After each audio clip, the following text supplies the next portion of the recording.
बहुत स्वागत है। मैं हूं आपके साथ अनुराग मुस्कान। आज मोदी मंत्रिमंडल में 21 नए मंत्री शामिल हो गए। मोदी ने चुन चुनकर हर उस कोटे को भरने की कोशिश की जहां से पार्टी को चुनाव में बड़ा फायदा होने वाला है। मोदी मंत्रिमंडल के विस्तार में बिहार और यूपी पर खास नजर रखी गई है।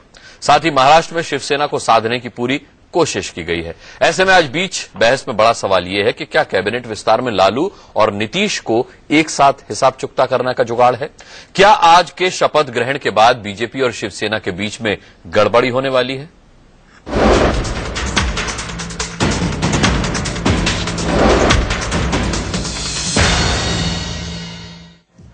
मोदी कैबिनेट के पहले विस्तार से दो बातें तो बिल्कुल साफ हो गई हैं। पहली, मोदी की नजर बिहार और यूपी विधानसभा के चुनाव पर है और दूसरी कि शिवसेना की नाराजगी के बाद भी सुरेश प्रभु को मंत्री पद की शपथ दिलाई गई। एक व्यक्ति के लिए बीजेपी ने रिश्तों की बलि चढ़ा दी। सबसे पहले बिहार और यूपी की बात। बिहार और उत्तर प्रदेश से नेताओं को चुनने में खास ख्याल रखा गया है। बिहार से राजपूतों के प्रतिनिधि के तौर पर राजीव प्रताप रूडी को मंत्री बनाया गया। भूमिहारों को खुश करने के लिए गिरिराज सिंह को मोदी कैबिनेट में राज्य मंत्री बनाया गया है। वहीं यादवों की नुमाइंदगी के लिए लालू की बेटी मीसा भारती को हराने वाले राम कृपाल यादव को मंत्रिमंडल में जगह दी गई है। बदलाव की घंटी बज गई है बिहार में। अब निश्चित तौर पर आने वाले वक्त में भारतीय जनता पार्टी और एनडीए की सरकार ही होगी, क्योंकि सब लोगों का चेहरा बिहार की जनता ने देखा है।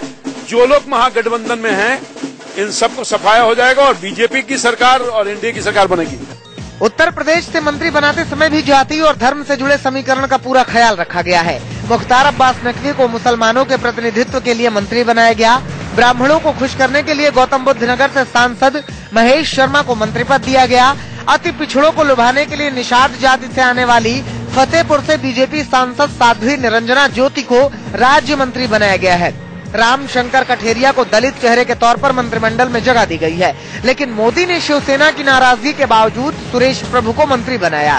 सुबह सुबह सुरेश प्रभु ने बीजेपी ज्वाइन की और दोपहर में मंत्री बना दिया गया।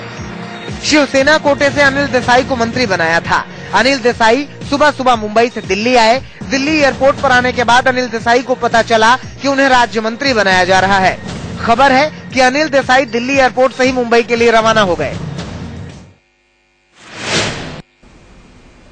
चलिए, दो बड़े सवाल हैं। एक तो ये कि इस मंत्रिमंडल विस्तार से क्या संकेत मिल रहे हैं यूपी और बिहार पर सीधी नजर मोदी सरकार की, और दूसरी बात यह कि अगर महाराष्ट्र का झंझट नहीं सुलझा तो फिर क्या शिवसेना एक बड़ी परेशानी का सबब फडणवीस सरकार के लिए हो सकती है?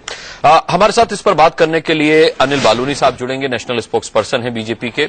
मेरे पॉलिटिकल एडिटर मनीष अवस्थी मुंबई से हमारे साथ होंगे। कांग्रेस से स्पोक्स पर्सन हमारे साथ होंगे प्रेमचंद मिश्रा जी, और यहां स्टूडियो में मेरे साथ मौजूद हैं सीनियर जर्नलिस्ट अनुज गुप्ता। सभी का हम बहुत बहुत स्वागत करते हैं। सबसे पहले मनीष अवस्थी, आपसे ताजा अपडेट लेना चाहूंगा मैं।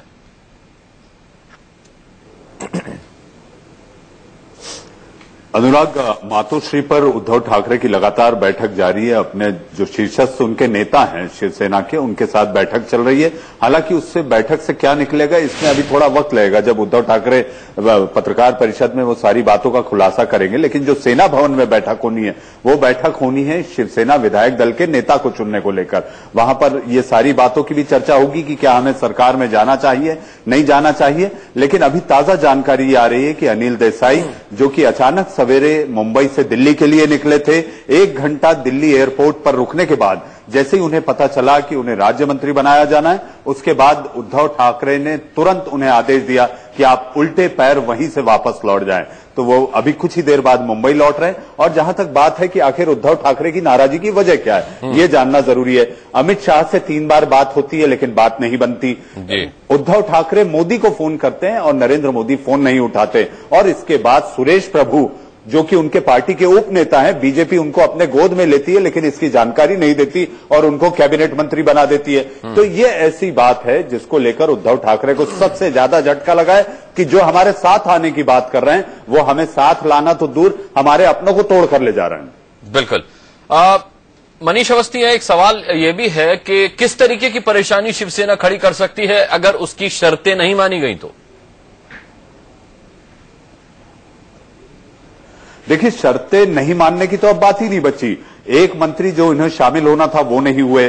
अनंत गीते, सूत्रों के हवाले से खबर आ रही है कि अनंत गीते से कहा जाएगा कि वो अपने पद से इस्तीफा दे। एक अकेला कैबिनेट मंत्री महाराष्ट्र से शिवसेना के कोटे से जो इस सरकार में है वो है अनंत गीते। तो अब रिश्ते कहां बचेंगे, कहां? महाराष्ट्र में आपकी बात नहीं बन रही, एनडीए से आप बाहर होने की बात कर रहे हैं, शिवसेना में तमाम माथापच्ची चल रही है, टकराव बढ़ रहा है, बरकरार है, तकरार बरकरार है। तो ऐसी स्थिति में आखिर शिवसेना ऐसे कौन से फॉर्मूले पर आएगी? फॉर्मूले उनके पास 3 है। एक तो ये जो शिवसेना चाहती थी कि उन्हें लिखित में सारी गारंटी मिले कि उन्हें क्या मिलने वाला है। दूसरा ये कि डिप्टी सीएम का पद चाहती थी, वो नहीं मिला। और तीसरा ये कि केंद्र में कैबिनेट मंत्री को शामिल करना था, उसे आप राज्य मंत्री दे रहे हैं। इन्हीं बातों को लेकर 3 बार अमित शाह से बात होती है, तीनों बातें अमित शाह नकार देते हैं। उद्धव ठाकरे नरेंद्र मोदी को फोन करते हैं, नरेंद्र मोदी फोन नहीं लेते। तो उद्धव ठाकरे और शिवसेना के नेताओं को यह लग रहा है कि उनको हल्के में लिया जा रहा है, उनका तिरस्कार हो रहा है, उनका अपमान हो रहा है और स्वाभिमान मान सम्मान की इस लड़ाई में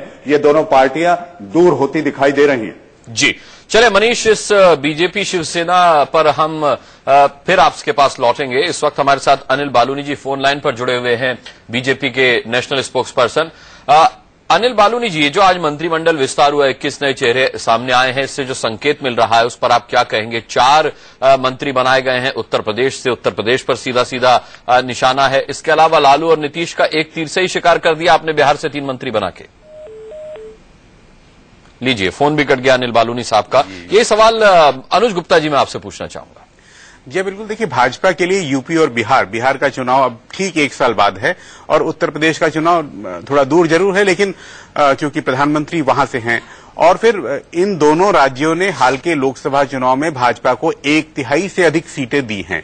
ऐसे में यदि अगला लोकसभा चुनाव, क्योंकि मोदी साहब तो अगले 10 साल की बात करते रहे ना, तो अगला चुनाव यदि उनको जीतना होगा लोकसभा का, तो इन दोनों प्रदेशों में अपनी सरकार बनाने की कोशिश करनी होगी। जितने सांसद इन राज्यों ने दिए थे उतने मंत्री पिछली बार नहीं बन पाए थे, इसलिए विस्तार में एक बड़ा हिस्सा, फिर देखिए 21 में से 7 यानी 1/3 मंत्री यहां से उन्होंने लिए हैं। और मुझे लगता है कि शायद जातीय समीकरण जिस तरह से बिठाने की कोशिश की है उसका लाभ उन्हें जरूर मिलना चाहिए। जातीय समीकरण जिस तरह से बिठाने की कोशिश की गई है उसका लाभ मिलना चाहिए। प्रेमचंद मिश्रा जी, आपको लगता है कि बाकायदा शतरंज की जो बिसात बिछाई जा रही है वो काफी सोच समझकर बिछाई जा रही है और अब उत्तर प्रदेश में भी इसी तरीके की अपनी क्लियर मैंडेट की सरकार भारतीय जनता पार्टी चाहती है और बिहार में भी इसी वजह से और यही सोचते हुए मंत्रिमंडल के विस्तार में चेहरों को जगह दी गई है?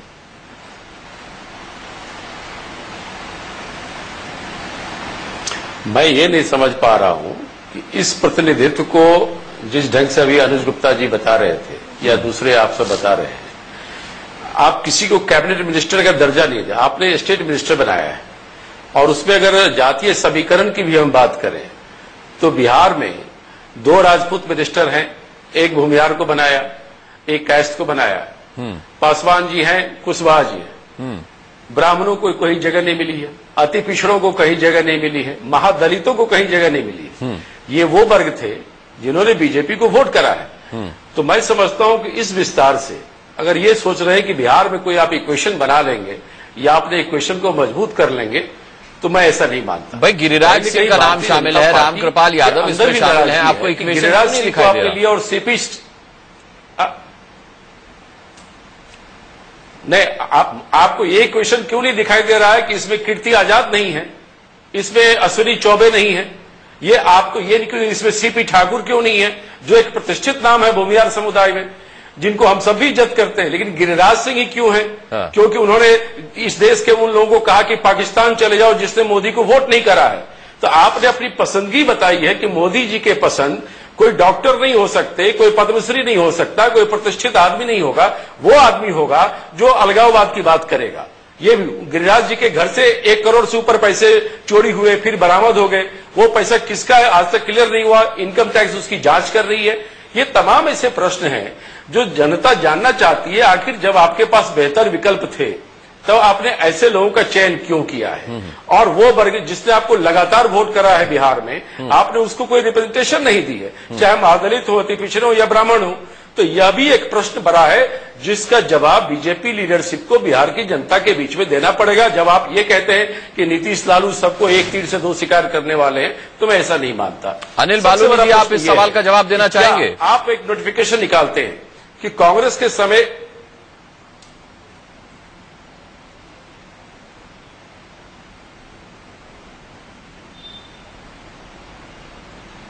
अनिल बालूनी जी, आपको मेरी आवाज मिल रही है?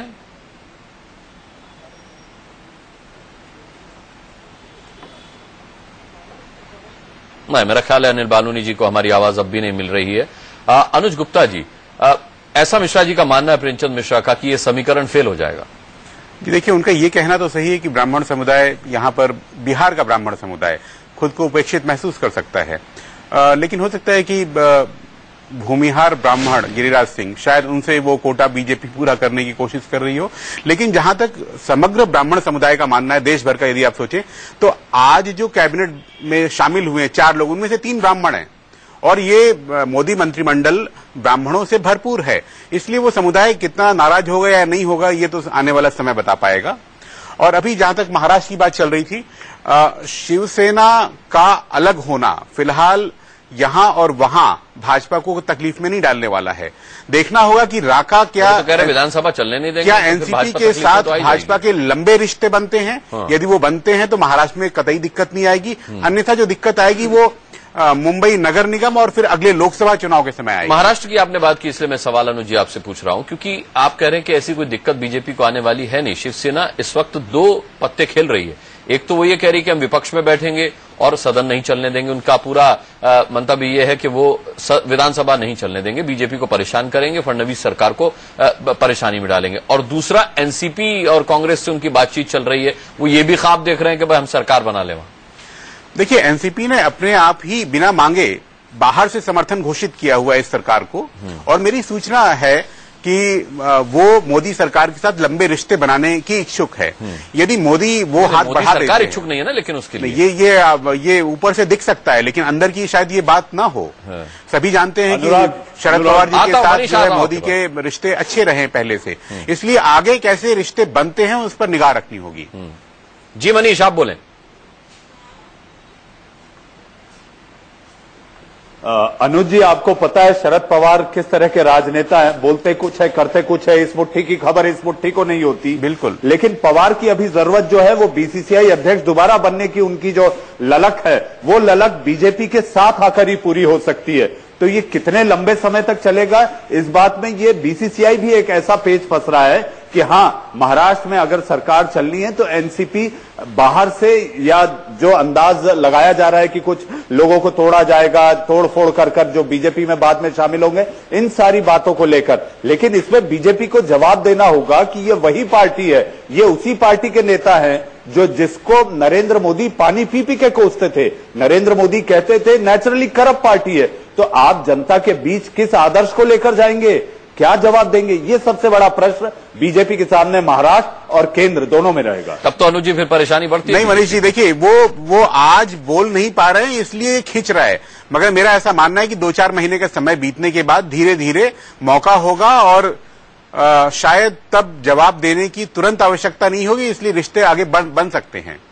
रिश्ते आगे बन सकते हैं कि ये समीकरण है। अनिल बालू जी हमारे साथ फोन लाइन पर मौजूद हैं। अनिल जी, आपको मेरी आवाज मिल रही है? 30 नवंबर को शरद पवार अनुराग जी, मैं कुछ टेक्निकल प्रॉब्लम्स के कारण आपके साथ जुड़ नहीं पा रहा हूँ। जी, दुर्भाग्य हमारा, बताइए। लेकिन मैं सुन नहीं पाया हूँ कि डिबेट कहाँ तक पहुंची है। जी, एक बड़ा बुनियादी सा सवाल प्रेमचंद मिश्रा ने उठाया है। प्रेमचंद मिश्रा जी, आप अपना सवाल सीधे बालूनी जी से पूछ लीजिए।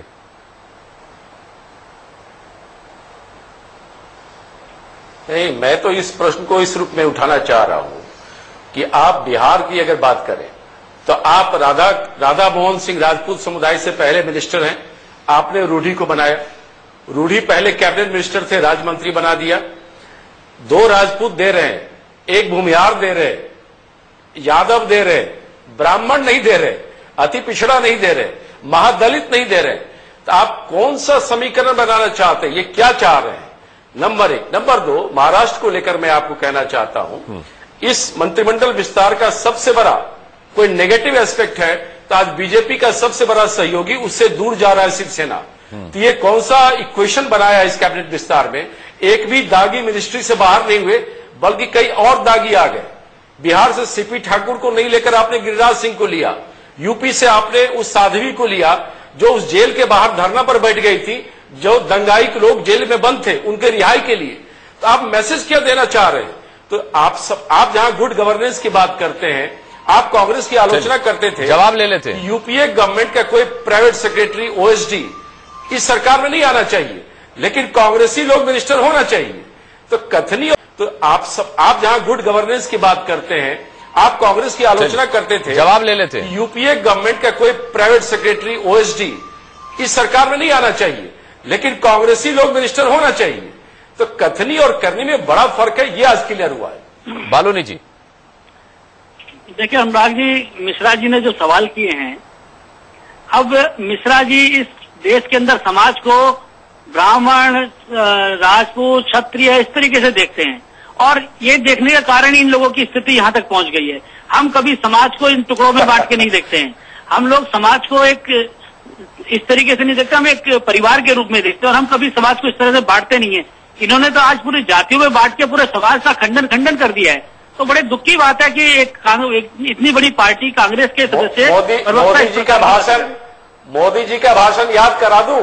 नहीं, आप मोदी जी ने जो चुनाव प्रचार में जो भाषण किया था, जी, अगर हम आपको याद कराएंगे तो बहुत कहां पर अपने आप को पिछड़ा बन गए थे, कहां पर अपने आप को चाय वाला बता रहे थे। कांग्रेस को याद दिलाएंगे तो हम इतनी चीजें याद दिला देंगे कि आपको आपकी याददाश्त चली मोदी जी के भाषण को याद करिए, इसलिए आप याद हमें मत दिलाइए। आप मोदी जी के भाषण को याद करिए। हम अपने आप को पिछड़ा बताया, हम मोदी जी को पिछड़ा बताया गया परिवार मानते हैं। इलेक्शन कैंपेन में देश के 125 लोगों के परिवार मानते हैं।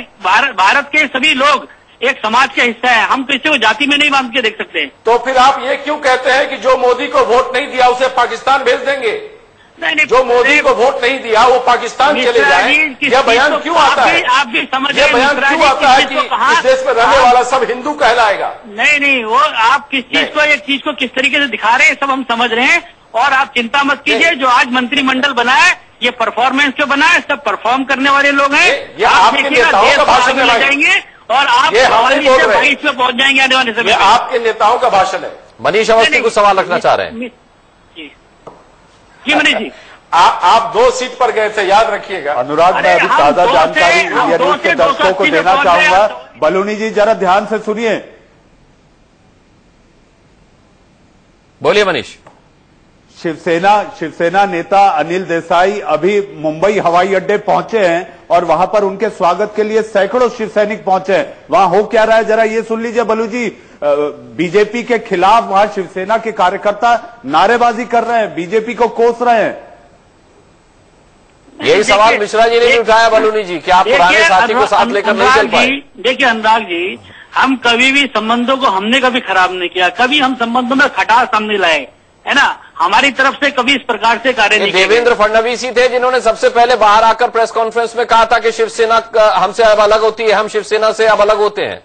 नहीं, लेकिन आप शुरुआत से देखिए, हम कभी भी इन संबंधों को खराब करने के पक्ष में नहीं रहे, हम कभी खटास के पक्ष में नहीं रहे। अब ठीक है, अगर जिस प्रकार की नियति है हम इसमें कुछ नहीं कर सकते, लेकिन हम लोग हर वक्त संबंधों को बनाए रखने में कोशिश करते रहे। हम लगातार संबंधों को मजबूत करने की कोशिश करते रहे, लेकिन दूसरे पक्ष से भी इस तरह की वापसी होनी चाहिए, दूसरे पक्ष से भी इस तरह की प्रतिक्रिया होनी चाहिए थी। बालूनी जी, लेकिन दूसरा पक्ष तो परेशानी खड़े करने के रास्ते ढूंढ रहा है। अब आपके लिए तो विधानसभा में मुश्किल हो जाएगी महाराष्ट्र के अंदर। अनुराग जी, कोई मुश्किल नहीं होगी, जो देखिएगा आप, समय देखते रहिए, मुश्किल कुछ नहीं होगी।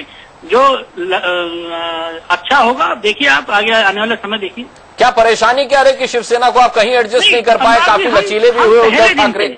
अनुराग जी, हम पहले दिन से कॉपरेट कर रहे हैं, हम पहले दिन से चीजों को सुलझाना चाहते हैं, हम पहले दिन से, हमने कभी कोई संबंध नहीं तोड़ा।